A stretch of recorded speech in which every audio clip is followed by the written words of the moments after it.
अस्सलाम वालेकुम एवरीवन, उम्मीद है आप सब खैरियत से होंगे। अच्छा जी, हमारा political science CSS PMS lecture series में अब हमारा थर्ड फेज़ है जिसमें हम डिस्कस करने जा रहे हैं अपने लेक्चर नंबर 3 को। आज का हमारा टॉपिक है अलमावर्दी। मुस्लिम पॉलिटिकल थाट में हम डिस्कस करेंगे अलमावर्दी को। तो अलमावर्दी के बारे में डिस्कस करने से पहले हम थोड़ा चीज़ों को स्ट्रीमलाइन कर दें। तो अपने एक्चुअल पॉइंट की तरफ जाने से पहले हम देख लें कि अलमावर्दी की बेसिकली थ्योरी है क्या। अलमावर्दी की जो पॉलिटिकल थॉट है या फिर थ्योरी जो है, अलमावर्दी हमेशा बात करते हैं इमामत की। उन्होंने जो कंसेप्ट दिया इमामत का, वो पूरी दुनिया में, ना सिर्फ पूरी दुनिया में बल्कि हर स्टेट के अंदर उसको यूटिलाइज़ किया जाता है और उसी के अकॉर्डिंगली अपनी जो मुस्लिम कंट्रीज़ हैं अपनी जो सियासी अफकार हैं या फिर सियासी मामलात हैं उनको डिज़ाइन करते हैं। इसके बाद अलमावर्दी के बाद आने वाले जितने भी मुस्लिम फ़िलासफ़र्स हैं वो कहीं ना कहीं अपने फ़िलासफ़ी के अंदर इमामत का ज़िक्र ज़रूर करते हैं, बट जो कंसेप्ट जो जिस तरीके से अलमावर्दी ने दिया उसको कंप्लीट तरीके से ऐसे आज तक किसी भी फ़िलासफ़र ने नहीं दिया। बात अगर हम करें अलमावर्दी की, तो इनके अकॉर्डिंग इनका जो असल नेम है वो है अबू हसन बिन मोहम्मद बिन हबीब अलमावर्दी। एजुकेशन की अगर हम बात करें, इन्होंने एजुकेशन अपने इराक़ से हासिल की थी। फिर कुछ टाइम तक ये काजी रहे हैं निशापुर के अंदर, और जो ज़िंदगी का आखिरी वक्त था, आखिरी टाइम था, इन्होंने वो सारा के सारा बगदाद में गुजारा। अब बारी आती है इनकी पॉलिटिकल थाट की। तो पॉलिटिकल थाट के बारे में बात करें तो सबसे पहले इनकी बुक है जो कि इन्होंने अपने लिखी थी, उसे कहा जाता है किताबुल अहकामुल सुल्तानिया। यानी कि इन्होंने इस बुक के अंदर वो तमाम चीज़ें क्लियरली मेंशन कर दी हैं कि इमामत के लिए क्या चीज़ें ज़रूरी हैं और एक मुस्लिम स्टेट को प्रोमिनेंट बनाने के लिए किस तरह की इमामत ज़रूरी है।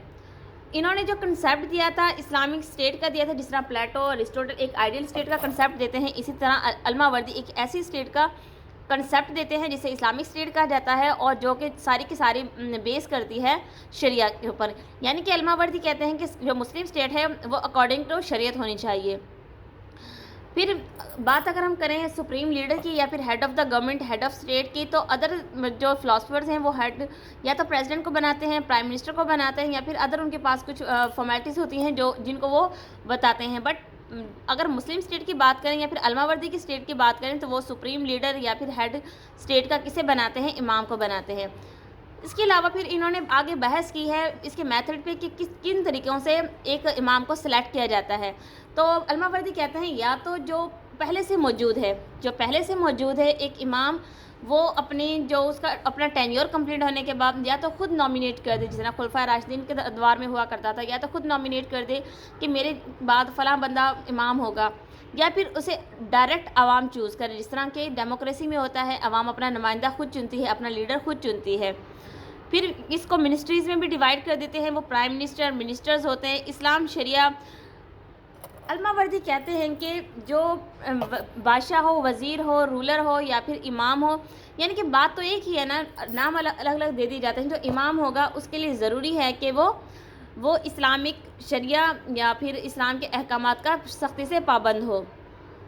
यहाँ पे अलमावर्दी ने एक और कंसेप्ट भी दिया है। अगर हम 21st सेंचुरी की बात करें तो आजकल प्रेसिडेंशियल सिस्टम में हर जगह पे प्रेसिडेंट्स बन रहे हैं, प्राइम मिनिस्टर्स बन रहे हैं, अदवार बदल जाते हैं with the passage of time.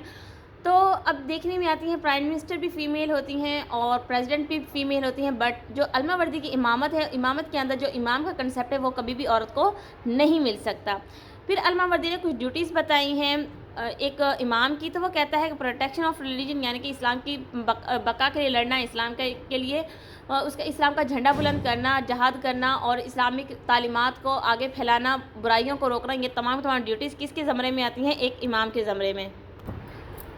Second quality बताते हैं या सेकंड ड्यूटी बताते हैं कि एक इमाम को जस्टिस करनी चाहिए, चाहे जितना भी दबाव हो, जितना भी प्रेशर हो, उसको न्यूट्रल होकर जस्टिस को कायम रखना चाहिए। फिर पीस एंड ऑर्डर की फ़िज़ा कायम करनी चाहिए, पनिशमेंट देनी चाहिए क्राइम्स के लिए, जो बड़े बड़े क्राइम्स किए जाते हैं, कत्ल वगैरह, उनकी पनिशमेंट देने की भी सख्त होनी चाहिए एक इमाम के अंदर।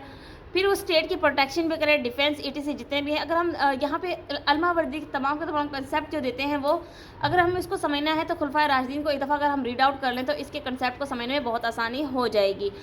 तो प्रमोशन ऑफ इस्लाम की बात करता है। इसके अलावा ये कुछ खूबियाँ गिनवाता है एक इमाम की। تو کچھ کوالٹیز بھی ہیں جس میں وہ کہتا ہے کہ امام کے لیے ضروری ہے کہ وہ میل ہو، یعنی کہ جیسے ہم پہلے بتا چکے ہیں کہ فیمیل کبھی بھی امام نہیں بن سکتی، اور پھر اس کو ایڈلٹ ہونا چاہیے، یعنی کہ 18 سے ابو اس کی ایج ہو، ایڈلٹ ہو اور فری ہو، یعنی کہ اس کو غلام نہیں ہونا چاہیے۔ جب علمہ وردی نے جو اپنی تھیوری دی تھی، اپنی پولیٹیکل تھاٹ دی تھی، ان ادوار میں جنگ عروج پہ تھی، پیک پہ تھی، تو کیا ہوتا تھا، سلیو سسٹم اور یہ سارا کچھ بہت زیادہ پرومیننٹ تھا۔ اس کے علاوہ وہ کہتے ہیں کہ بریو ہونا چاہیے، کیریکٹر اس کا بہت اچھا ہونا چاہیے، کہ کیریکٹر اچھا ہوگا تو لوگ اس کی رسپیکٹ کریں گے اور اس کی بات کی ورتھ ہوگی۔ پھر وہ کہتے ہیں انسائٹفل ہونا چاہیے، یعنی کہ اس کے پاس فصاحت و بلاغت کا ایک وسیع سیٹ اپ ہونا چاہیے، اس کی جو وسعت نظر ہے وہ بہت زیادہ ہونی چاہیے۔ پھر وہ کہتے ہیں کہ فزیکل فٹنس ہونی چاہیے، جنگ کے ادوار ہے جیسے میں نے آپ کو پہلے بتایا ہے۔ جب علمہ وردی تھے وہ جو دور تھا، وہ ایرا تھا، وہ سارا کے سارا جنگوں پہ محیط تھا، یعنی کہ اس وقت جنگیں بہت زیادہ تھی، تو وہ کہتے ہیں کہ علمہ وردی کو ایک فزیکل فٹ انسانی ایک بہترین امام ہو سکتا ہے۔ پھر اسے شریعت کا تابعدار ہونا چاہیے، اس کو اسلام کے اصولوں کے اکارڈنگ چلنا چاہیے، کیونکہ جب تک ایک امام خود اپنے عملی طریقے سے اسلام کو نافذ نہیں کر کے دکھائے گا، تب تک عوام کبھی بھی نہ تو امام کی بات مانیں گی یا پھر ان چیزوں کو اڈاپٹ کرے گی۔ امام کا ایک اور کام یہ ہوتا ہے کہ وہ زکوٰۃ کی کلیکشن کرتا ہے، اور اس زکوٰۃ کو جو پور اور نیڈی لوگ ہوتے ہیں یا ڈیزرونگ جو پرسن ہوتے ہیں ان تک پہنچانا بھی اس کا خاص کام ہوتا ہے امام کا۔ نیکسٹ بات کرتے ہیں کہ پروموشن آف میرٹ کو پروموٹ کرنا چاہیے، نیپوٹزم یا اس طرح کی کسی بھی چیز کو پروموٹ نہ کریں، یا پھر ایک سفارش بیس سسٹم ہوتا ہے کرپشن، تمام چیزوں کو ایریڈیکیٹ کریں اسٹیٹ کے سسٹم سے اور پروموٹ کریں میرٹ سسٹم کو، یعنی کہ جو بندہ ایلیجیبل ہے جسٹ اسی کو ہی نامینیٹ کیا جائے۔ پرسنل ڈیوٹی آف اسٹیٹ، کچھ پرسنل ڈیوٹیز بھی ہوتی ہیں، اگر ہم یہاں پہ بات کریں پرسنل ڈیوٹیز کی، کچھ مورل ڈیوٹیز ہوتی ہیں، کچھ ان کی اپنی ڈیوٹیز جو انہیں دے دی جاتی ہیں، جو اسائن کی جاتی ہیں اسٹیٹ کی طرف سے ایک امام کو، بٹ کچھ پرسنل ڈیوٹیز ہوتی ہیں، جیسے اگر ہم حضرت عمر رضی اللہ تعالیٰ عنہ کی حیات مبارکہ کا دیکھیں تو جب وہ خلیفہ تھے تو رات کے بعد بھیس بدل کے گلیوں میں گشت کیا کرتے تھے، یہ تو ان کی ڈیوٹی نہیں تھی، بٹ وہ ایک پرسنل ڈیوٹی سمجھتے تھے کہ انسان کی فلاح و بہبود کرنا، اپنے اسٹیٹ کے معاملات کو دیکھنا، ان کو لگتا تھا کہ اس وقت اگر ہمیں رات کے وقت بھیس بدل کے، کیونکہ رات کا وقت تو سب کے لیے آرام کا ٹائم ہوتا ہے، تو حضرت عمر کیا کرتے تھے، رات کے وقت بھیس بدل کے لوگوں کے حالات جاننے کی کوشش کیا کرتے تھے تاکہ اگلے دن اپنے معاملات کو سیدھا کرے اور جو لوگ پریشان ہیں ان کی پریشانیوں کو ختم کر سکے۔ تو یہ پرسنل میٹرز ہوتے ہیں، یہ پرسنل ڈیوٹیز ہوتی ہیں جو انسان ایک بہترین امام کی کوالٹیز ہوتی ہیں۔ پھر علمہ وردی کہتے ہیں ڈکٹیٹر شوڈ بی فالوڈ۔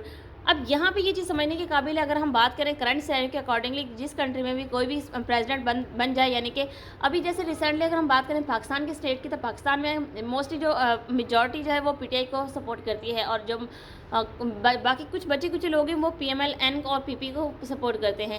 تو ہوا کچھ یوں کہ تھا 2024 کا الیکشن، 8 فیب 2024 میں جب الیکشن ہوئے تھے تو گورنمنٹ جو بنی وہ بنی تھی نون لیگ کی، یعنی کہ پی ایم ایل این کی۔ تو تب سے لے کر اب تک لوگوں کے درمیان کانفلکٹ چل رہا، دو حصوں میں بٹے ہوئے، کچھ پی ٹی آئی کے سپورٹرز ہیں، کچھ شہباز شریف کو سپورٹ کرتے ہیں جو پرائم منسٹر ہیں۔ تو یہاں پہ علمہ وردی کہتا ہے کہ آپ کے پاس رائٹ ہے، اپنا لیڈر چنیں، آپ اپنے لیے امام چنیں، اپنے لیے خلیفہ چنیں، یا پھر اپنے لیے ایک وزیر اعظم چنیں، بٹ اگر میجورٹی ووٹس لے کے کوئی خلیفہ سامنے آ جاتا ہے، چاہے وہ آپ کو پسند نہ بھی ہو، تو پھر آپ اس کی پیروی کرو گے، چاہے وہ ظالم ہو، خیر ظلم کرنے سے بڑا ظلم ہے ظلم سہنا، تو اس کی پیروی کریں، اس کی پالیسیز کو اپنائیں، اور اپنی ایک اسٹیٹ کے اندر کنٹریبیوشن رکھیں۔ تو یہ خاص کنسیپٹ جو علمہ وردی دیتے ہیں۔ پھر وہ کچھ ایسی کوالٹیز بھی بتاتے ہیں جن کی بیس پہ امام کو چینج کر سکتے ہیں، جن میں ایک کوالٹی ہے مورل چینج۔ اگر آپ کو لگتا ہے کہ ایک امام اس کے اندر وہ مورالٹی نہیں ہے، یا پھر مورل ویلیوز اس کی ویک ہیں، تو اس کو چینج کر دیں۔ اگر فزیکل پرابلمز آ گئی ہیں، کوئی ایسی بیماری جس کی وجہ سے وہ اپنے ڈیوٹیز کو صحیح سے نہیں انجام دے پا رہے ہیں، تو وہ اس کو چینج کر سکتے ہیں۔ پھر رینکس کچھ بتاتے ہیں، وہ کہتے ہیں منسٹریز ہوتی ہیں، جس طرح کرنٹ اسٹیٹس کے اندر ہوتا ہے، منسٹریز ہوتی ہے، جوڈیشری یعنی کہ عدلیہ ہوتی ہے، قاضی سسٹم ہوتا ہے، کیبنٹ ہوتی ہے جو کہ مشیروں پہ محیط ہوتی ہے، جو پریزیڈنٹ یا پھر پرائم منسٹر کو سپورٹ کرتی ہے، کمانڈرز ہوتے ہیں، پولیس سسٹم ہوتا ہے۔ یہ تمام کی تمام کوالٹیز جو ہیں علمہ وردی نے ایک اسٹیٹ کے لیے بیان کی گئی ہیں۔ امید ہے آپ کو چیزیں سمجھ آ گئی ہوں گی۔ انشاءاللہ ملیں گے نئے ویڈیو لیکچر میں ایک نئے ٹاپک کے ساتھ، تب تک اپنا خیال رکھیے گا۔ جزاک اللہ، اللہ حافظ۔